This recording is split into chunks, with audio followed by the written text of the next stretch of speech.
يلا يا متابعين، والله شوفوا اشترينا هدول.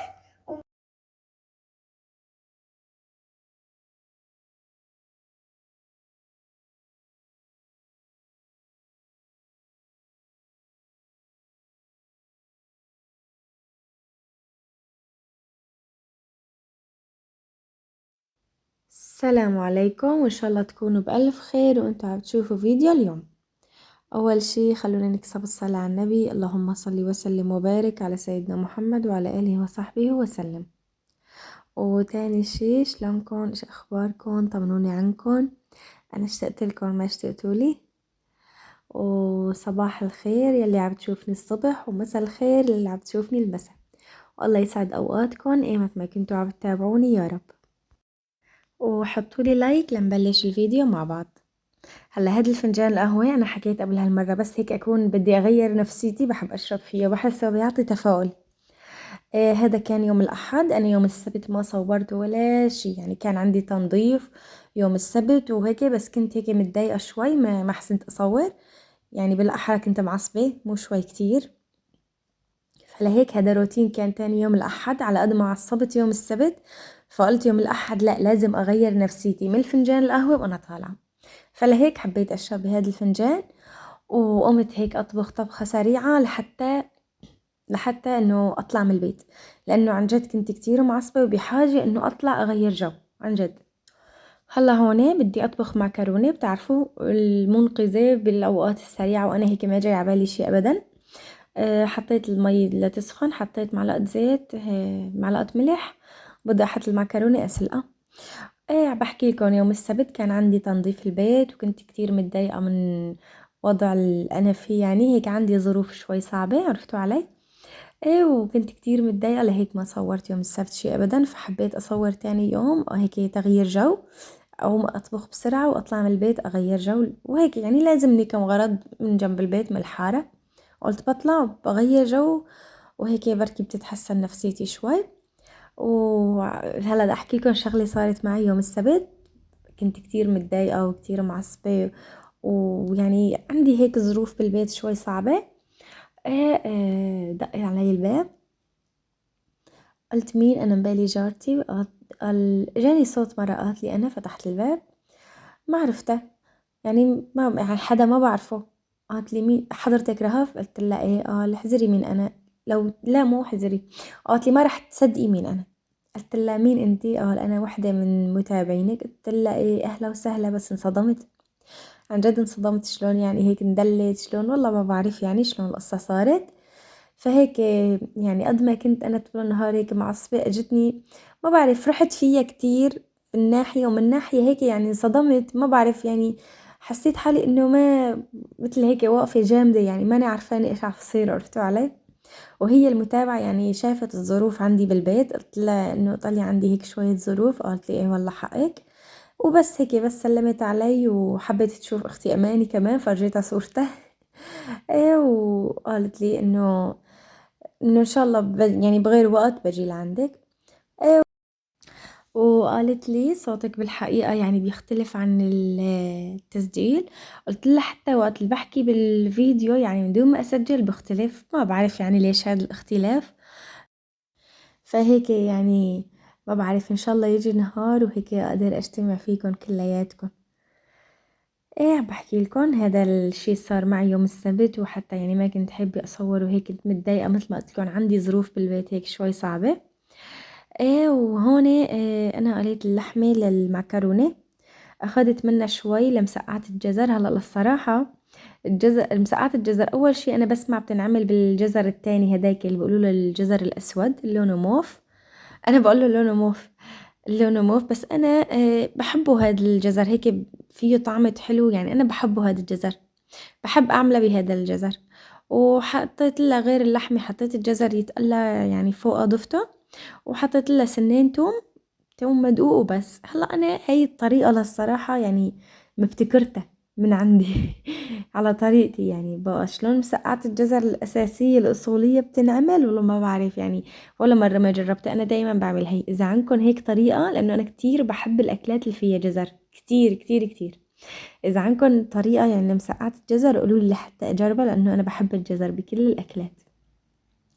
وهون حطيت دبس بندورة، وحطيت رشة كاري، رشة بهار، معلقة دبس فليفلة صغيرة، رشة فليفلة حمرا ناعمة، وقليتهم هيك مع اللحمة. وهلا بدي أضيف هون شوية مي، شوي ما كتير، وبعدين أضيف المعكرونة.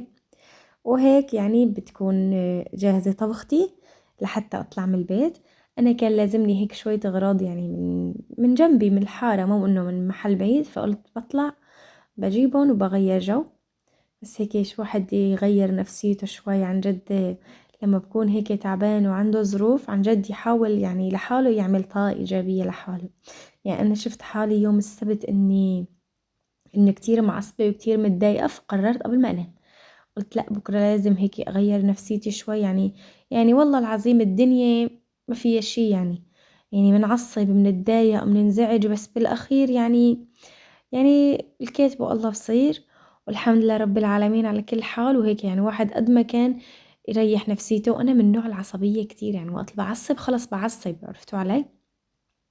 فهيك حبيت إنه يوم الأحد خلص إنه مثل ما بقولوا شلون كان يقولوا نص 1500، إنه خلص أروق شوي وهيك أطالع حالي من هذا الجو. يعني حتى المتابعة يعني شافت عندي، حكيت لها إنه قلت لها اتفرج يعني عندي وضع البيت صعب، يعني ظروفي صعبة، فلهيك كنت متضايقة بس مو أكتر.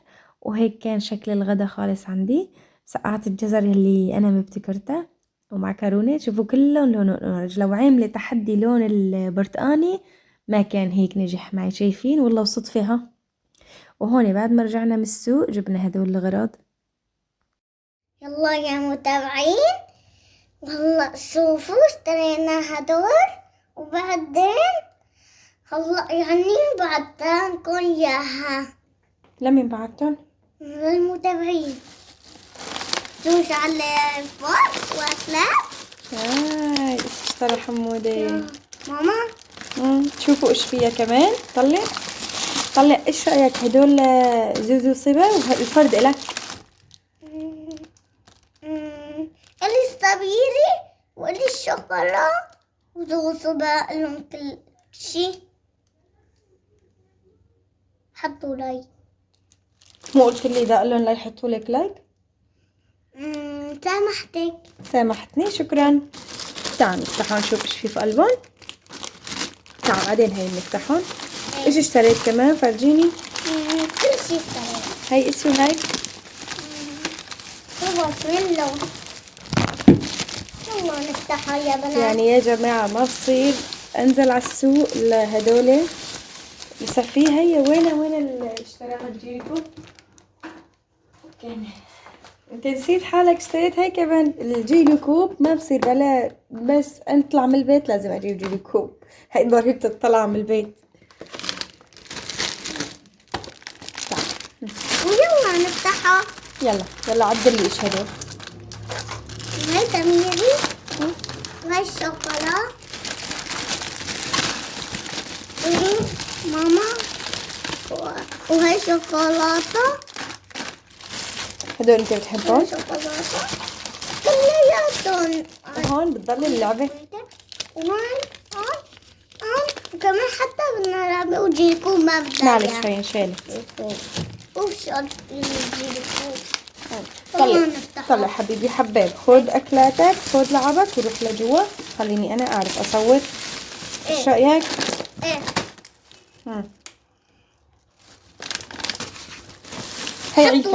هي عيفة في المطبخ مشان هاي وسخة.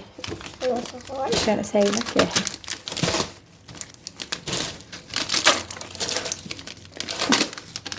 يلا دي خذون قولوا لنا المتابعين باي باي. باي باي.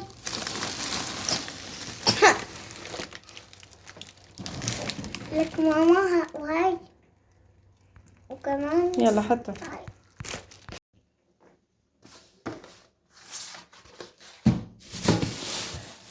انا نزلتي كلها على السوق، كانت يعني الاغلب كرمال هدول لازمني هدول شوي هيك. هذا للاراضي ملمع ومعطر، ريحته كتير كتير طيبة. هذا اللون وهذا كلون مقصر بلا. وهذا الجيت هاي السيفة ليها لسه عندي. بدي اخد دواء غسيل بس ما لقيت والله من اللي بستعمله، ما بدي اروح على مكان يعني غير مكان، فوصيته لجوزي اللي معه.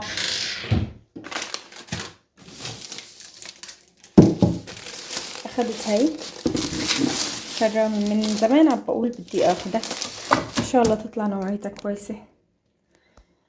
انا اخدتها هيك بتشبه هيك مشان اعيفها على الطاولة، يعني ما في داعي انه اشيلها.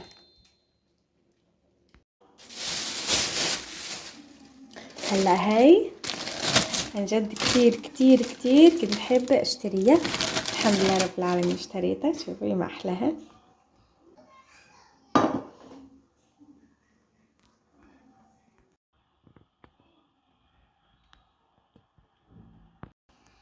هي انا كتير بحبها هي النوعية، لسه حابة اشتري البابور تبعها، كتير كنت حابة اشتريها هي ذكوة، والحمد لله رب العالمين هيك اشتريتها.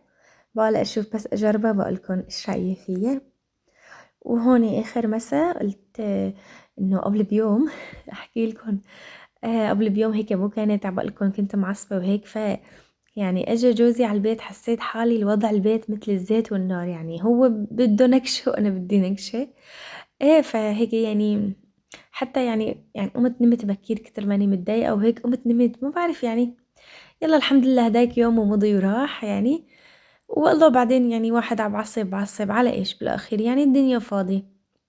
انا اكتر عصبيتي للصراحة اكتر من ورا الغسالة.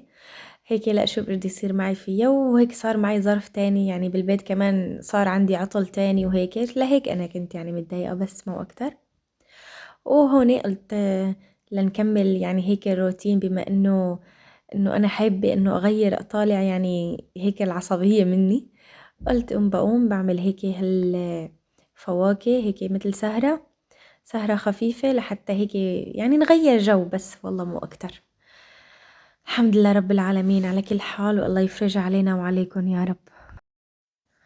هلا هون صبايا بدي أقولكن على شغلة، انه انا لما بتبعتولي اسئلة مثلا في صبية نسياني انا التعليق كله للصراحة، بس بعتلي انه جوزها من فترة صار معه كورونا، وبعدين صار يعني ضيق نفس وهيك، يعني هدول شغلات انا بسأل جوزي عليها، يعني بقولي انه لا يعني ما بقدر اوصف له شيء، انه ما معدي علي هيك شيء، فبس يعني ما برد بكتابة، بس برد لك قلب حب. فانه انا شفت التعليق، بس لو بقدر بساعدك كنت رديت طبعا شيء اكيد. فهيك حبيت انبه على هالشغلة. وفي صبية كمان كتبت لي انه رهف يعني انتي صرتي همزة وصل بين يعني سوريا وبين الشعب البرة، والبرة عم حفكروا انه سوريا من العصر الحجري يعني على هالكهرباء وهيك، فهميهم شلون كانت سوريا من قبل. ايه عن جد عن جد قالت لي فهميهم شلون كانت كل الاشياء اللي عن جد كنا نرجع من العرس، هي اهون يعني مرة ترجع لحالها من العرس الساعة 5 يعني وش الصبح، نسوان يرجعوا والله كله امان ما في شي، كانت الكهرباء دائما موجودة، المي متوفرة، كل شي رخيص. فهيك يعني ظروف مرت هيك على هالدنيا، والله الله يمضيها على خير يا رب، وتنتهي هالظروف على خير يا رب. وهلا وصلنا لفقرة الدعاء. الله يشفي كل مريض ويعافي كل مريض ويتألم يا رب، ويخفف ألم عن كل موجوع يا رب. بتمنى من الكل يدعي معي بإذن الله تكون ساعة مستجابة، وهيك الله يستجب لنا هالدعوات، والله يبعث الذرية الصالحة لكل حدا مشتهية وكل حدا بتمناها، ولا يحرمهم من بيت حدا ولا ينقصهم من بيت حدا يا رب. الله يهدي بناتنا وشبابنا ويجعلهم من الصالحين والصالحات يا رب. الله يرفع هالبلاء وهالغلاء عنا وعنكم وعن أمة محمد أجمعين يا رب. بتمنى من الكل يدعي معي بإذن رب العالمين تكون ساعة مستجابة، والله يستجب لنا دعائنا يا رب. وهلا هون في وحدة كتبتلي صالكن 20 سنة عم تدعوا ربكن وانتو مكانك راوح، وكملت التعليق بما يعني انه البلاد يلي ما عم تدعي ربها عيشتها احسن منكن، ومن هالحكي حسبي الله ونعم الوكيل، بس ايش الواحد دي يرد على هيك عالم. فالصبايا عندي بالتعليقات هيك ما قصروا، كم صبية ردوا، وأنا كمان رديت لها إنه الله كريم، يعني نحن علينا بالدعاء ورب العالمين يعني أيمت ما أراد بيستجاب. فيعني كتير اتضايقت للتعليق، بس الصراحة يعني ما حظرتها لحتى الصبايا كلها ترد عليها. يعني كتير اتضايقت من هالكتابة، إنه يعني ما بدي أرجع أعيد. عن جد كل ما عم بقرا التعليق عم بتضايق. رب العالمين ما في أكرم منه، ورب العالمين وقت اللي بيعطي عبده يعني بيعطيه بشكل رهيب وبشكل غريب. فنحن وقت اللي هيك مثلا إنه صاير عنا هالظروف وهالشي، هذا امتحان من عند رب العالمين. وبعدين بالأول وبالأخير هي ما دنيتنا، هي نحن يعني دنيتنا يلي بدنا نشوف فيها الخير بإذن رب العالمين، نحن عنا إياها بالآخرة. وهذا كله إن شاء الله يعني رح يكون بميزان حسناتنا، والله ما بضيع لنا صبرنا. بتمنى من هيك ناس لبقى يعلقوا عندي. بتمنى انتي الصبية اذا عم تسمعيني عندي لبقى تعلقي، واذا ما بتتفرجي على فيديوهاتي كمان بكون احسن، لانه كتير زعجني التعليق. يعني وصلت معكم لهون لحتى انه تحكوا على رب العباد؟ استغفر الله العظيم. حسبي الله ونعم الوكيل بس على كل حال. ونحن راضيين بكل شي بكتب لنا يا رب العالمين. أكيد رب العالمين ما عنده إلا الخير. الحمد لله رب العالمين، راضيين وصابرين، والحمد لله رب العالمين على كل حال. فهيك كمان هذا التعليق زاد علي كتير، انزعجت منه بصراحة. أنا ما كنت بدي أحكي عليه، بس قلت لأ لازم أحكي هيك لحتى أفضفض شوي، لأنه عن جد كتير اتضايقت. إنه معقول يا الله لهون؟ يعني وصلت معكم لهون؟ يعني رب العباد هاد، لك سبحان الله، هذا الله اللي خلقنا واللي أكرمنا واللي أنعم علينا هالنعم. يعني وصلت معكم لهون يعني تحكوا يعني تعلقوا بس إنه شينا نعلق؟ حسبي الله ونعم الوكيل على كل حال. وهيك كانت سهرة آخر مساء. هيك يعني شوي يعني أقلكن تحسنت نفسيتي، بس مو كتير. ها بنسى الموضوع شوي بتتحسن نفسيتي. برجع بتذكر الموضوع بترجع نفسيتي بتتعب. فهيك الله يفرج علينا وعليكم وعلى أمة محمد أجمعين يا رب. هلا لوضح شغلة، انه مشان الصبايا ما تيجي تقلي مثلا انه انا تعبانة نفسيتي مشان غير قصص. انا الشي اللي متعبني بالبيت، يعني لا متعب لا انه اقولك والله تعبانة ماديا ولا شي، لا انا اللي متعب لي بالبيت مثلا الاعطال اللي عم تصير. مثلا عندي مثلا صار عطل بالتسقيفة، عندي عطل بالغسالة، يعني هدول القصص اللي متعبيني، بس عشان ما يروح فكركم لبعيد. وسبحان الله يعني ست البيت دائما بتاكل هم كل شي. يعني اكيد انتو حاسين فيني، يعني ايش ما وحدة هيك تعطل عندها شي بسيط بتاكل همه. يلا ان شاء الله ما بتعطل عنكم شي، ان شاء الله انا هيك بتصلح هالشغلات اللي عندي يا رب. وهيك لهون بكون وصلت معكم لنهاية الفيديو. بتمنى اذا فيديوهاتي عم تعجبكم ما تنسوني من اللايك، والمانة مشتركة بالقناة تشترك وتفعلي الجرس لحتى يصلكن كل جديد انا بنزله. وإن شاء الله أكون ضيفة خفيفة على قلوبكن. سلامات.